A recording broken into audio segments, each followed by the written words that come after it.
This is the Brattleboro Town Democratic Committee Candidate Forum for District 1 in Brattleboro, also known as Windham 2-1.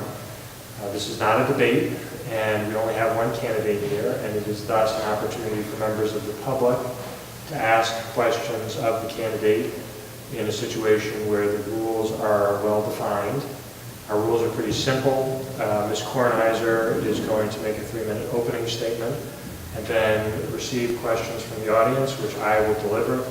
She'll have 3 minutes to answer each one, and she'll have a 3-minute closing statement. So 3 minutes, 3 minutes, 3 minutes. And this is Emily Kornheiser, candidate for Windham 2-1, also known as Brattleboro District 1, which is West Brattleboro, west of Orchard Street and Meadowbrook Street, and one other street north of Meadowbrook Street, whose identity I can't remember. It is the biggest, most rural district in Brattleboro, and we appreciate your coming, Emily. Thank you, James. So let's do the opening statement. I'm going to start your timer, and then you're off. My name is Emily Kornheiser. I'm running to represent Brattleboro District 1 in the Vermont House of Representatives. The district is what we consider West Brattleboro, sort of Orchard Street on over, and also includes a small slice of Canal Street as it hits Guilford. And I don't want to forget those people because they are part of the district and they deserve representation. I'm running for the State House because I want us to take a broader view of our community, of our politics, and I want to bring more people into the conversation, into how our government is administered, and how policy is created, and in who that policy serves, how and why. When I first moved to this community, to Brattleboro, more than 20 years ago, I fell in love with how integrated people felt. How, when I was bartending, I'd overhear conversations between someone who was working at Vermont Yankee and someone who was in residency at the art colony up the street. And when I was serving coffee, it would be someone from the hardware store and a musician from the music center. And over the last 20 years, I've seen that disconnection grow as it has all over this country. But here in Vermont, we have such a strong value for something different. We have such a strong value of participatory democracy, of inclusion, of community. And so I want more for us. I want more for us here, and I know we can achieve more here because we know each other and because we can be nimble in that knowing. Over these last 20 years, I've done government accountability work, both overseas, brokering public-private partnerships, and here in Vermont for the Vermont Agency of Human Services and a number of large nonprofits here. I've worked on the ground doing case management, really walking next to people through the bureaucracy, and I've owned a small business in Brattleboro. And through all of those different experiences, whether volunteering or professionally, what I was struck by was what it means to have an effective government. And that an effective government is a government that serves all of us, that listens to all of us, and that continues every day to try to be better, to be for us and by us, whether that's someone working in a front office or someone developing policy. So when I think about my role, as we're 10 days out from Election Day, 10 days before people will vote at the polls,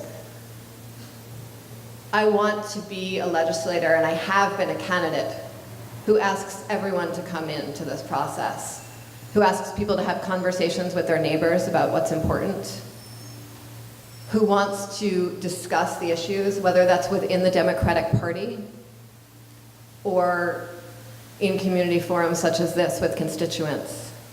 I think we as candidates have a responsibility to step forward into both that listening and explaining ourselves.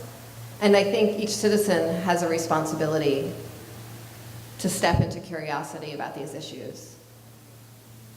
What's going to be important to me when I get to the State House is to make policy so that more people can have a seat at that table.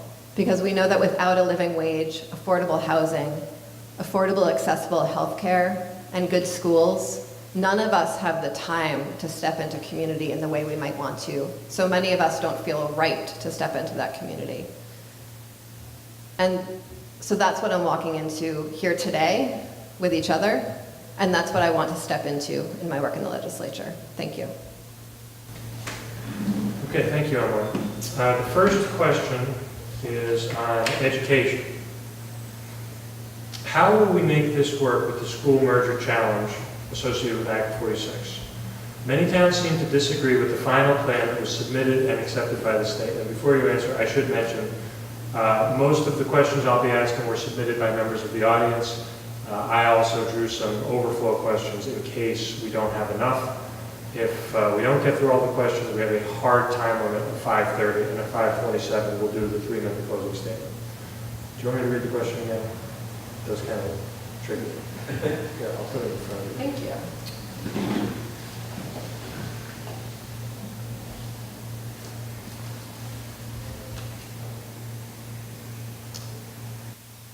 How will we make the school merger challenge work? I appreciate this question because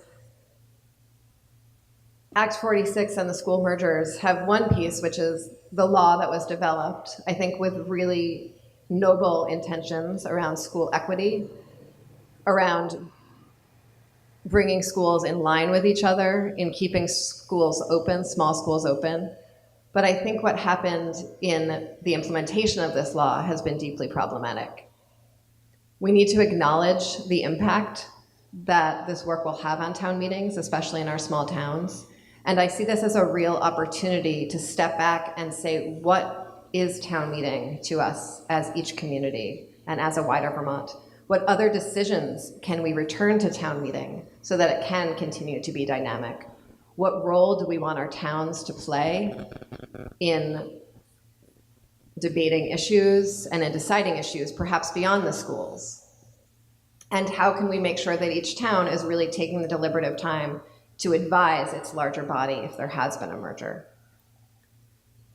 I think it's very important that we respect the will of the voters, whatever that will may be.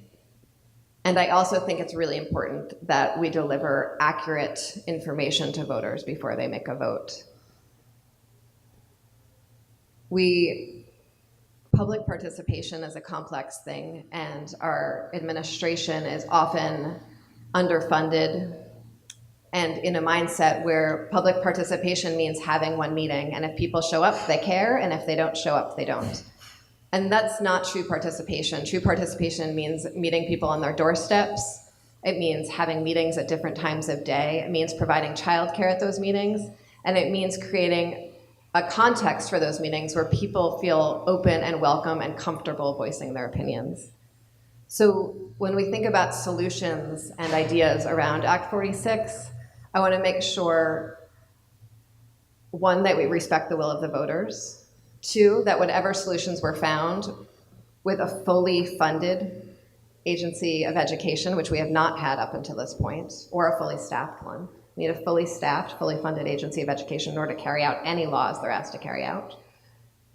And we need to be able to set standards for education across this state if we truly want all of our children to thrive, while providing the support for each community to carry out those. That is the essence of how we expect our small town democracies to work, but we each have a part to play in that, whether it's showing up to meetings and making meetings that people are able to participate in, as well as providing those supports through the agency so that people have appropriate and timely information on these issues. Okay, thank you, Emily. The next question, what ideas do you have for dealing with the homeless in our town?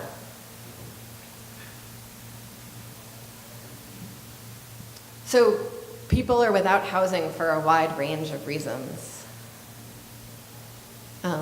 Partly because we have an incredible housing scarcity in this town. We have one of the lowest vacancy rates in the country. And so someone with a difficult rental history, tenuous employment, even someone who just doesn't rub a landlord quite the right way, has a very hard time getting housing because there's just so little housing available.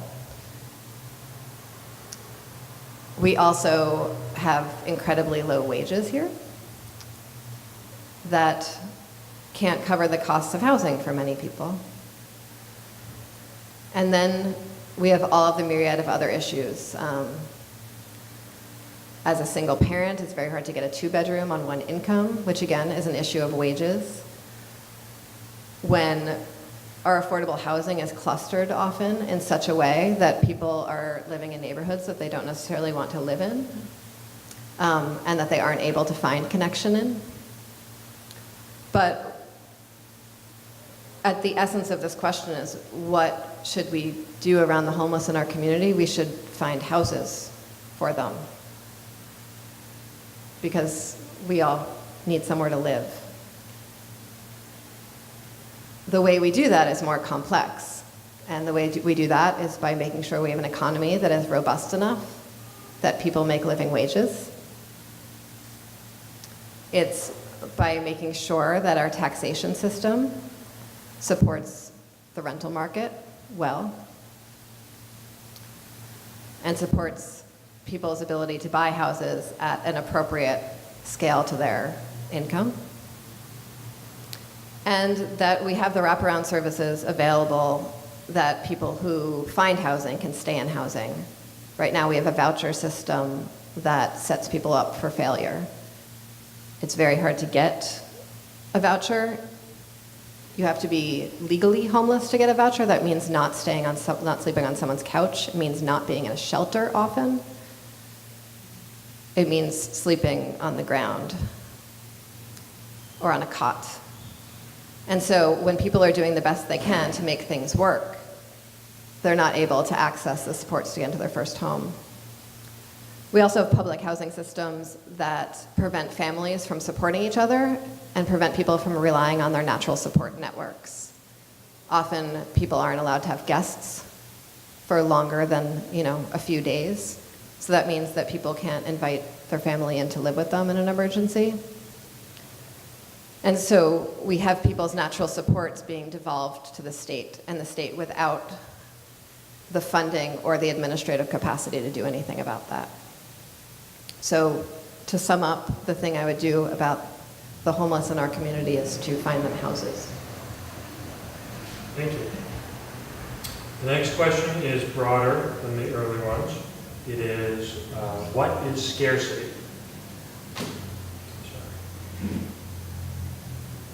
So curious who this question is from. What is scarcity? I was the one who asked this at the Senate forum. So, what is scarcity? Scarcity is both a mindset that there's never enough. It can infect an entire bureaucracy. It can infect an entire country. And it's also a technical lack of resources.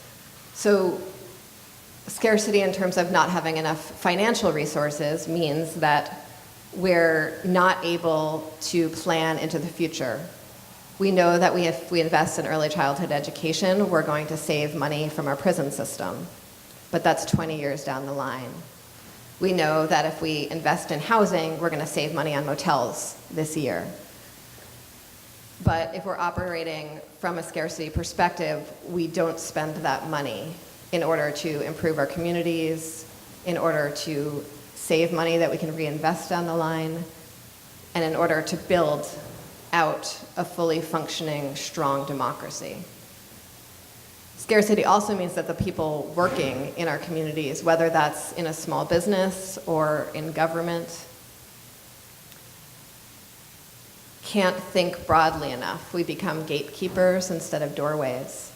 So when someone is applying for a permit for building, they, instead of meeting someone who's willing to walk through a maze with them hand in hand, they meet someone who closes a door and only opens it with the right password. There is more than enough resources in this world, enough financial resources to house everyone, to invest in young children, to have restorative justice programs, to have elevators down to the theater at the Hooker Dunham, to have roads that work and heating systems that adequately heat people's houses, to have hospitals that serve people. There's more than enough resources in this world. It's a question of when we use them, how we use them, and what they say about our values. Thank you. The next question is, why should I vote for you? What would you bring to your job? Presumably as a legislator.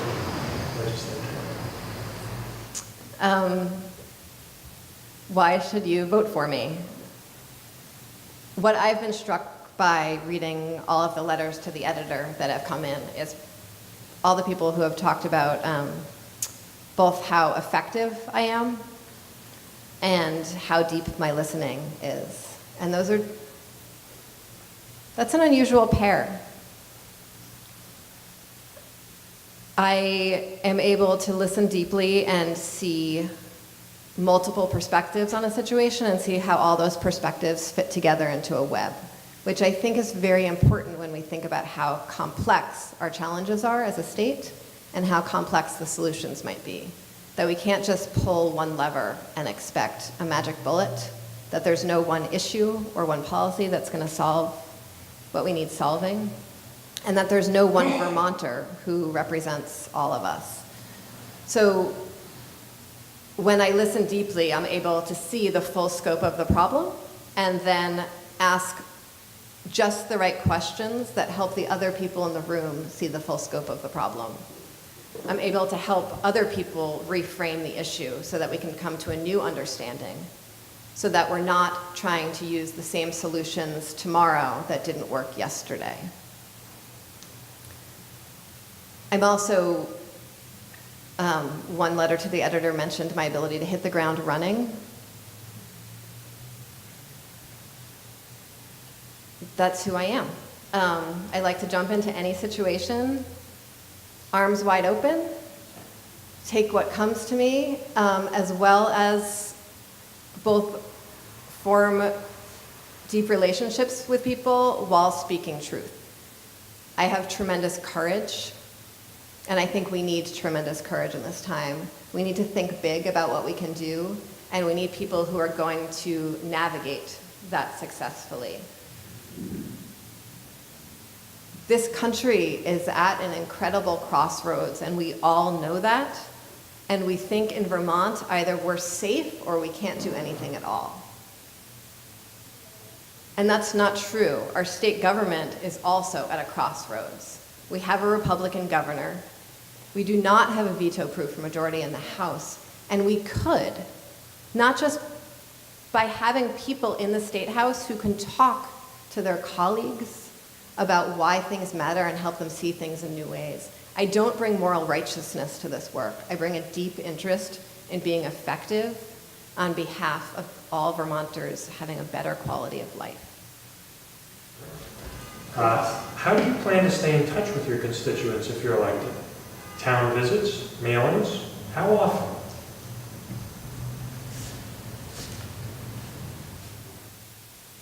I've been thinking about this a lot. Because we have a citizen legislature, many of us, I have a day job. I'm going to keep my day job. And I've had that job throughout this entire candidacy. And so what I've imagined is that when the election season is over, I'll still do many of the things that I've been doing throughout my candidacy. I'll continue a robust social media campaign for people who are interested in that, to share not just what's happening in the legislature, but what's happening nationally and how that affects our state. I'll bring context to the issues that we're facing. I've been imagining a weekly or monthly newsletter that goes out to anyone who signs up. And then I think town halls are really powerful when they're not set up the way this is set up, when they're set up so that we can talk to each other, when there are opportunities at small tables for people to discuss and debate issues, and for me to bring those issues to people and then bring the responses back up to the legislature. I'd like to arrange those. Before I started my campaign, with the Windham County Action Network, which I'm a founding member of, I was holding a series of moth-style story hours where we connected people's personal stories with deep policy discussions, and I would like to continue to do those monthly. But the most important part, I think, is to meet people where they are. So that's maybe continuing to knock on people's doors as I can, continue having community barbecues and attending those, and continuing to go to all of the meetings, which I did long before I started this process, and I'll continue to do after. Thank you. The next question is a little bit differently formatted. Dear Emily, Governor Scott and Republicans think schools should lower staff, etc. Act 46 has the means and methods to consolidate in an efficient manner, don't you think?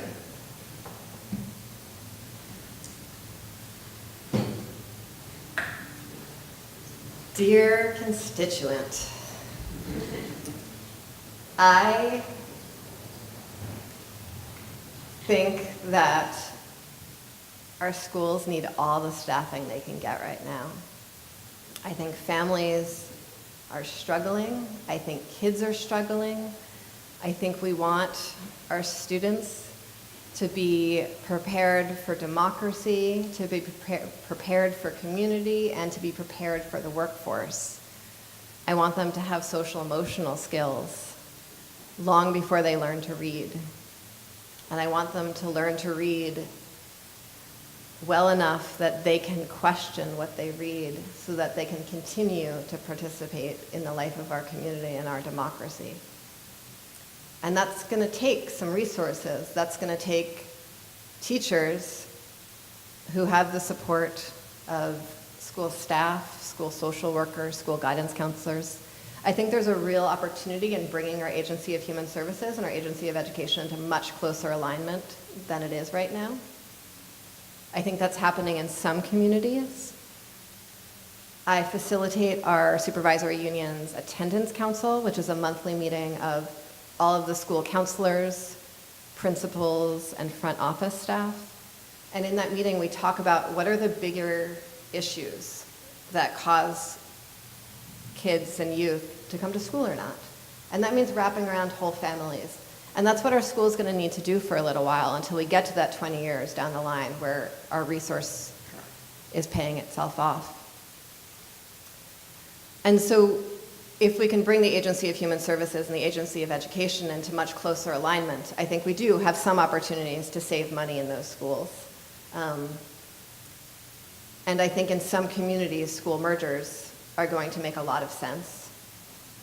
But we need to make sure that they're serving the whole, continuing to serve the whole community. From what I understand, the intention around Act 46 was not to save money. The intention was to achieve educational equity. And so I want to keep that goal foremost in mind as we continue to move forward. I want to make sure that our solution to the property tax challenge isn't met again with a scarcity mindset, but is met with curiosity for what does it mean for people to have the resources to pay their property taxes? What does it mean to change how property taxes are configured? And what does it mean to look for revenue in other places so their schools can have the full funding they need in communities that are feeling strapped? What is one past Vermont political decision you would change, if you could?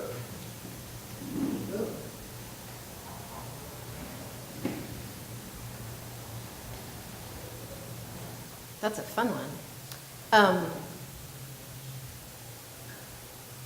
I think we would have a $15 minimum wage. It feels like a little too easy an answer. But that is my answer. I think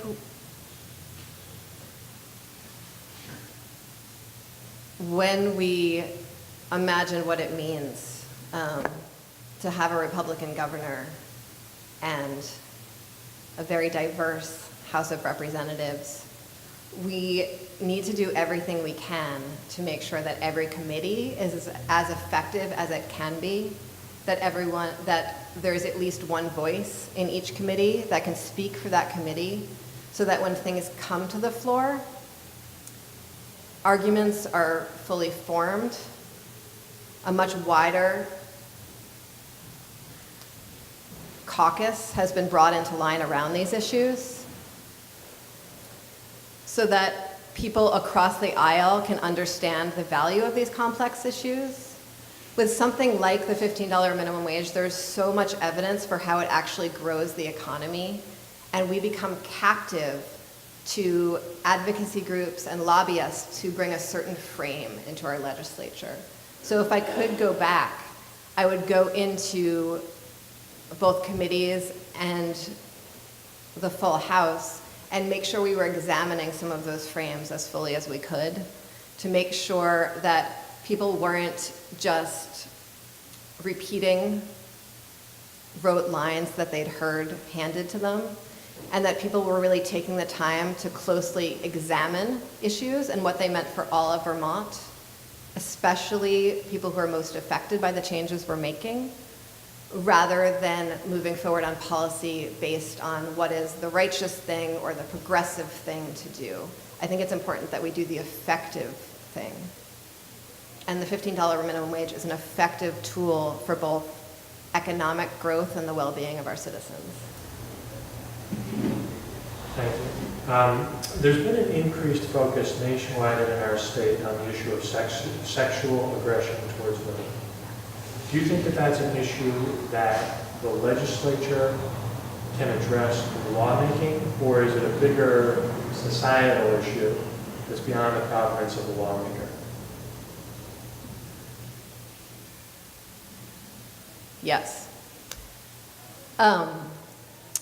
There are many, I would say most issues can be supported by effective legislation and require a greater cultural shift, a fully funded and skilled public administration apparatus, and communities willing to be a little bit uncomfortable through changes. So when we think about gendered violence or sexual harassment, which is one kind of gendered violence, we can legislate issues around equal pay, which creates a more equal playing field, because much of this happens because of power imbalances. We can make sure that people know their rights, which is a question of, again, a fully funded administration, which is the purview, in many ways, of the legislators. But for me, when I think about particularly the Me Too conversation that's been happening, and the women that I've had the privilege of speaking with throughout my entire career, including my time on the Vermont Commission on Women, I think about how much sexual harassment people aren't addressing and sexual violence people aren't addressing, not because they don't know their rights and not because they don't trust the law, but because they are in an economically precarious situation and they would rather stay with their work situation than risk anything else. They would rather stay in their home and experience gendered violence than be homeless. They would rather stay working in the restaurant and being harassed day after day after day than not having a job. And so I think pushing forward much greater issues around economic equity and safe and stable housing for our communities, I think addressing issues of poverty would go a very long way into carrying out the incredible changes that basic laws around equal protection, against sexual harassment, against non-disclosure agreements, all of those sort of small pieces of the puzzle need to fit together with an economy that serves everyone equally and justly. Thank you.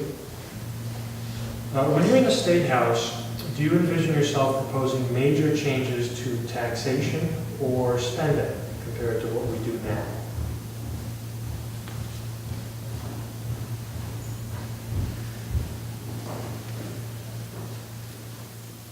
I don't imagine that I would do either of those things in my first year.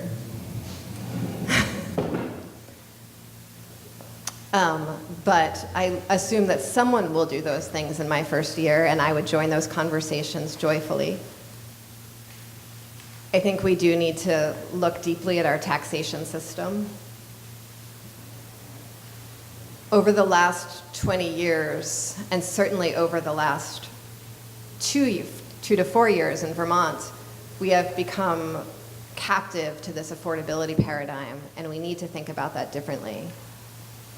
We need to make sure that we're both providing services that make people feel that their taxes are worthwhile, that they understand what government is for, and that people feel served by government. If something is for us and by us and serves us, then I think we're much more likely to feel comfortable paying for that. And so when I think about ways to change our taxation and our revenues, there's small tweaks like, raising taxes on wine and beer very slightly, and little tweaks like that I would love to get involved in that could raise enormous amounts of revenue. There's the issue of the sale of marijuana, which we know would have enormous revenue implications. But I'd also like to better understand how we tax second homes and differentiate much more clearly between rental units and second homes that stay vacant. I think that's going to be an important thing to discuss. And I think it's absolutely essential that our government spending matches the expectations that we put on our government, because we have so many unfunded mandates sitting in our government right now that we have people who can't do their job well. We have homeless babies in a community where we know each other. And so yes, I think we need to spend more money, but I think the money is there. Thank you. It's often been said that Vermont's system of assisting those with mental health crises or intellectual disabilities is broken. Do you agree with that? And if so, how do you think it could be changed in a positive direction? Where do I start on this one? Yes, I think it's fairly broken. I think we need more inpatient units that are more closely connected to the communities that they'd be serving. I think we need to have a better integrated mental health system. The way we're providing community care now is very siloed. So when someone is in an inpatient unit, their transition to outpatient supported, whether residential or non-residential services, is a big leap, and often people are lost in that mix. I think when people want to access services, whether that's through sort of further on the prevention side, whether someone is feeling suicidal or actively using and looking to quit, there's a whole lot of red tape to jump through. We have long waiting lists almost everywhere. And the people working in all of these professions, especially those on the front lines, from state contracts, are paid below a living wage. They're working in the most stressful jobs in our community, and they are not able to make ends meet. And what that means is the people who are fresh out of school, who know the least about how to do their jobs and have the very best intentions, are working with the most vulnerable people in our community. And that's a paradigm that we need to flip. I also think that we need to think, and this is a culture shift that's been going on in America for more than 50 years, but we need to think about mental health as a much wider continuum than we do. We need to think about what prevention looks like broadly. We need to look at the connection between our physical systems and our mental health systems. We need to look at what it means to integrate prescribing and therapeutic services. That has become quite siloed at this point because of billing practices.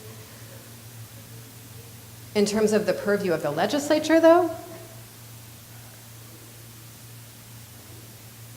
I think we need to look at, again, how our Agency of Human Services and the Department of Mental Health is able to fund contracts fully enough and accountably enough that we know that those services are serving their communities. We have a system for government accountability in this state that could be very robust. It's very straightforward, but we need to make sure that everyone who's using it knows how it works and is asking the right questions. And I also think that everything we do, and most especially in mental health, because I think this is something of a paradigm shift, needs to be developed and designed with the rights of those who are being served foremost in our minds. And the services should be carried out with the goal of further enabling the folks receiving services to advocate for their own needs into the future. Sure. So we're on roughly year 10 of an opioid epidemic in Vermont and in the country. And it seems as though things are not changing very quickly. If you were in the legislature, would you do something different, or do you have in mind how the state should attack the problem?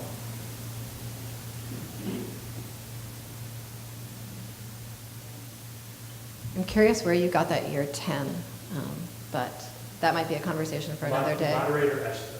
Great. I think we're on the right track in a lot of ways. I think the hub system has great potential. It takes a look at what inpatient services are and makes sure that those are connected really clearly to outpatient services, and that's really important. We need a clearer step down for that. But I think I'm getting too deeply into the weeds of sort of human services when I talk about that. What I think is important as a frame to bring to the opioid epidemic is, one, that economic justice goes a really long way in helping people feel more connected to their communities so that they have both an opportunity and a right to participate in ways that they might not feel as pulled towards opiates. I also think that by bringing any issue out of the gray and into the light, we have a much better opportunity to regulate and to make those issues safe. So I think we need safe injection sites. I think we need needle exchanges. I think we need to make replacement therapy much more easily available and remove the stigma of that by expanding the types of providers who are able to provide replacement therapy. And we need to think of this as just a normal part of the medical system and a struggle that many of us go through and that we will continue to go through at different parts of our life. It is not something that should shunt people off into the shadows. It's a challenge in people's lives that should bring them closer into community, because the opposite of addiction isn't sobriety, it's connection. Thank you. DCF has been under, the Department of Children and Families has been under a great deal of pressure, particularly as it relates to the opioid epidemic, but also just generally. And there are some who say that DCF is too aggressive in taking children out of the home. There are some who say DCF is not aggressive enough and should be more proactive in involving itself in families. And there are some who say that neither of those things is the problem, it's a lack of resources that needs to be addressed. What do you think should happen with DCF going forward in order to safeguard the children of Vermont, particularly in this trying time?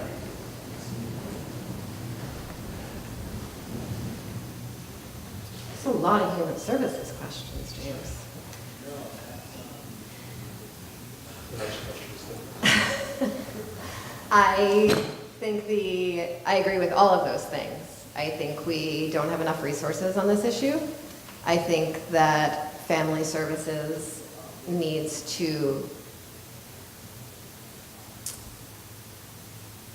get clearer on what child protection means as a way of supporting families. I think we need to pay closer attention to what best practices and data are, and I know that that's very difficult to do in, again, a scarcity environment that's underfunded and under stress. Right now, we're doing, I think it's important to understand that the Department of Children and Families is not just protective services and the people who, take people's babies away. But it's a much larger department that includes economic services supports, child development supports, and the Office of Child Support. And all of those other departments' roles are around prevention. They're about supporting families so that stress levels can be lowered, so that people can take care of their families, so that people can take care of their children, and so that many of the issues that leads the Department of Family Services, the Office of Family Services, to get involved don't come up. But we haven't seen that department as fully integrated as it could be. What we do know, and this is, I think, one of the most important issues at hand, is that the second family services is connected to a child's life. The second protective services involves a child's life, whether that is taking a child away and never reuniting them with the family, or whether that is a brief stint in foster care. The outcomes for that child are forever deeply affected. And so we need to do everything we can as a state to keep that from happening. That essential act of being involved in state systems in that way and having those attachments severed is very statistically improbable to ever heal those families or that kid's life again. So when we have a child protection system that is operating from a deep place of risk aversion and reactionism because they're so underfunded and understaffed, it's very difficult for us to move to the proactive place we need to be to make sure that we have kids staying in homes in a supported way and out of state systems. Thank you. Non-human services question. There seems to be general consensus that Lake Champlain is seriously impaired and that it's going to cost a significant amount to get it cleaned up or cleaner than it is today. There's not a consensus on where that money should come from. Some people believe it should be an attempt to target the people that caused the pollution, which is to say the land in the watershed. Some people believe it should be the users of the lake, and some people believe that everyone in the state should pay a piece because it's part of our state and something that everybody enjoys. Do you have an opinion on how it should be paid for and when it should be paid for and the manner that the cleanup should occur?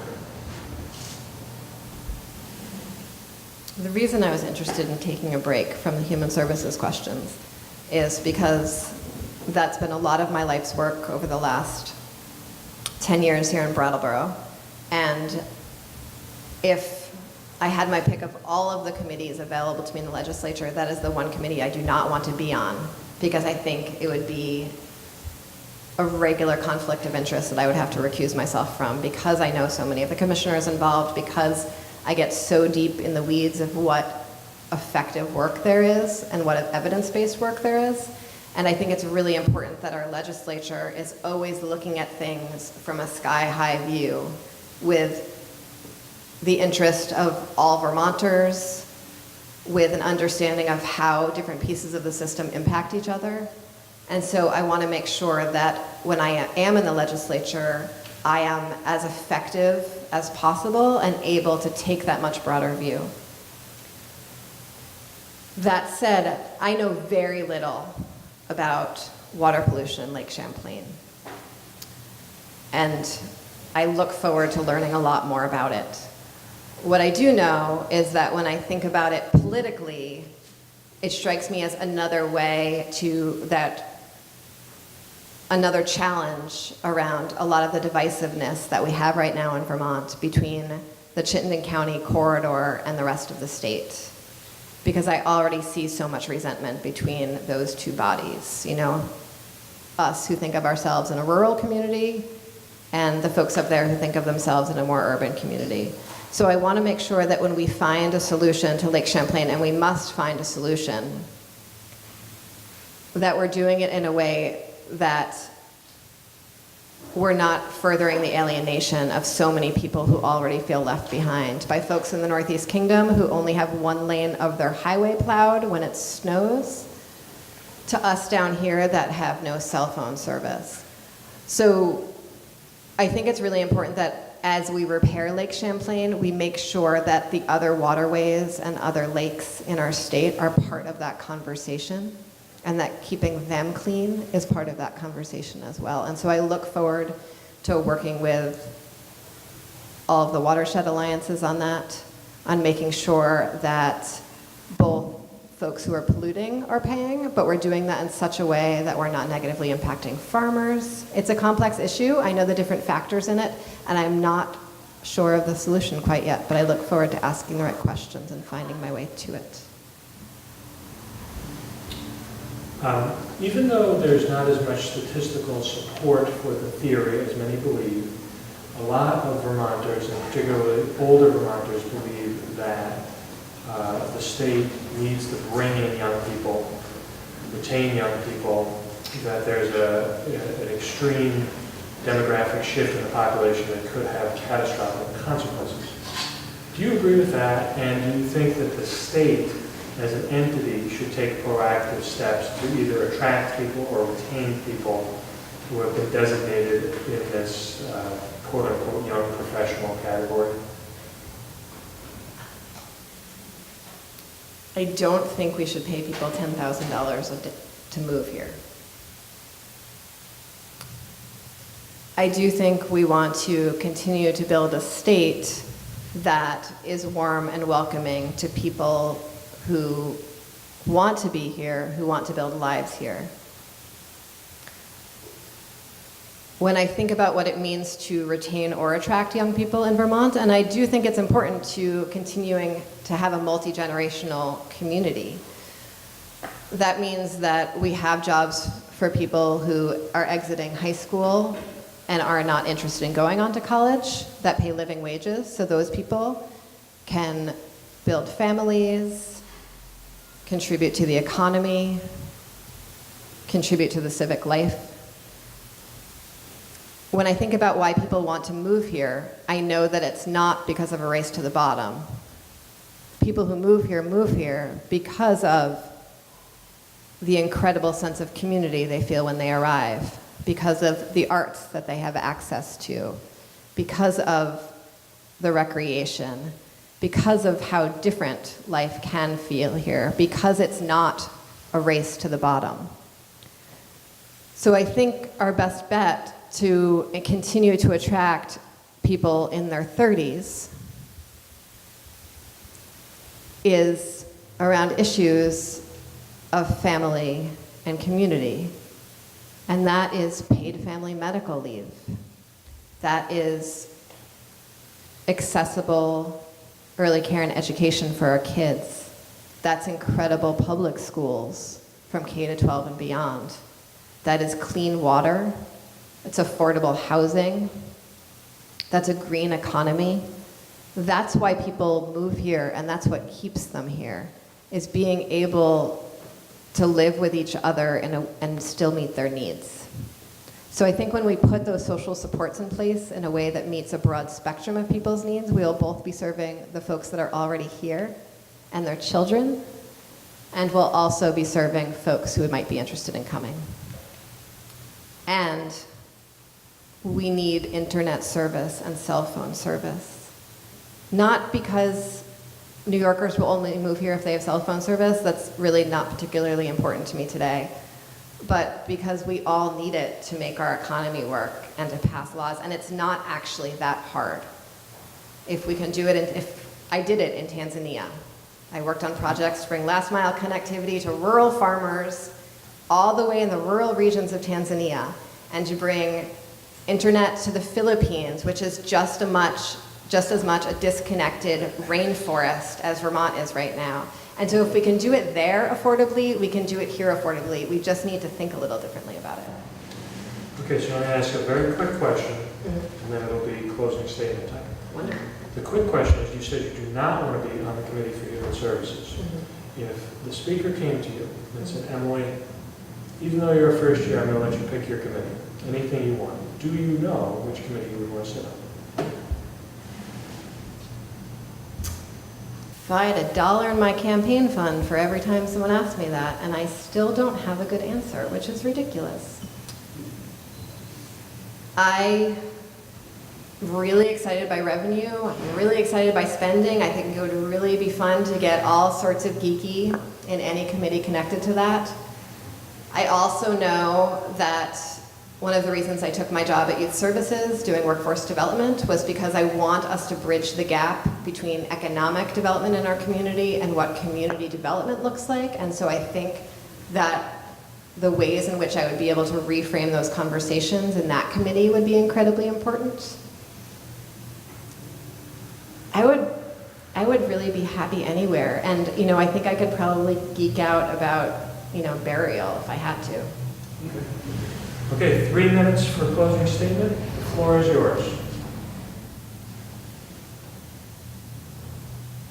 So as I said when I started, we're 10 days out to the primary. And I want us to think about voting as a commitment to building a robust, dynamic community. It's not something that just matters in the presidential elections. But when we think about primaries for the parties, for the Democratic Party, it is an opportunity for us to vision a new way of doing politics in Vermont. It is a way to build folks, to build new politicians who inspire us, who are able to do things in a different way, who can come to their jobs with honesty, integrity, and the courage to speak about things the way they truly are. The primary is our opportunity to listen to each other deeply and to understand what we want for our representation. And it doesn't just happen at the ballot box. That is an incredibly important step, and I don't want us to forget that. But it happens in all of that time leading up to that ballot box. There's an obligation between the candidate and the community to listen deeply, to be here like I am today, hearing from all of you about what's important to you and sharing with you my perspectives. And there's also the responsibility of each of you, of the base, if you will, to talk to each other about campaigns, about candidates, about democracy, to talk about what you want and how you want us to get there, and then show up at the ballot box during the primary so that you can say in the general election, I invested in this, and my candidate is on the bill, so that we can continue to reinvest and reinvest and reinvest and really create a virtuous cycle of our democracy, that we can continue stepping forward into each other. And that we know that that kind of access, that by showing up here today to have these conversations, or by stepping into the room, isn't just a question of legal rights. It's also that many folks in our community don't feel like they have any part in this. And so that we each have an obligation to bring people into that process, to talk to someone you know who never voted or never felt like they had a right to vote, to help them understand what it means to walk into the town clerk's office or the town hall and to fill out that paperwork. It takes practice, knowledge, and access to learn these things. And we can do that tonight and tomorrow and every day up until the primary. And we can do that with curiosity and with a deep faith in how that will continue to build a strong democracy and strong institutions that will serve us all. Because this doesn't just happen over there, it's happening here in our own community, in our own state, this week, this month, this year. This is our time.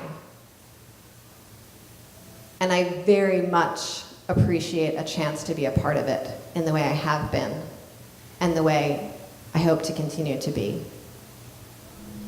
As the next representative for the Vermont State House from Brattleboro, District 1. Thank you very much. Thank Thank you, everybody, for coming. It's 5:30. This forum is closed.